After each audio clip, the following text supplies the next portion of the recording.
Hi guys! Good morning sa inyong lahat. Again, this is Daddy Ernst, ang iyong ka-fix. So guys, welcome back here again dito sa ating munting shop. Ito guys, pakita namin sa inyo yung finishing namin sa Altis. Ito guys, andyan si Pacboy, andyan si Pangga, at andyan si Pakito. Ayan guys, so naiinitan pa si Pakita. Ano ka sabi mo? Masana yung mekaniko mo. Kasi nagsabi yung mekaniko natin, maaga na daw siya papasok. Ano siya, advance sa New Year's resolution, di ba?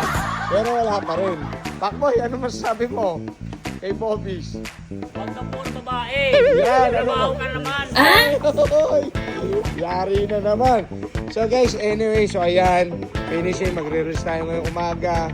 Of course yan, meron lang tayong car wash. And of course, ito nga pala ang progress doon sa Tamaraw.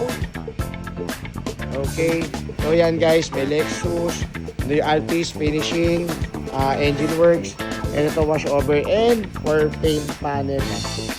So yan. So guys, anyway, siya nga pala, medyo maluwag tayo ngayon. So yung mga gusto pong mag-walk-in, pasyal lang po kayo. And of course, huwag niyo pong kalimutan mag-inquire sa aming Facebook page, Instagram, and TikTok account, The Fix and Wash. So again, guys, yun lang naman. We hope to see you here at Fix and Wash and spread the good.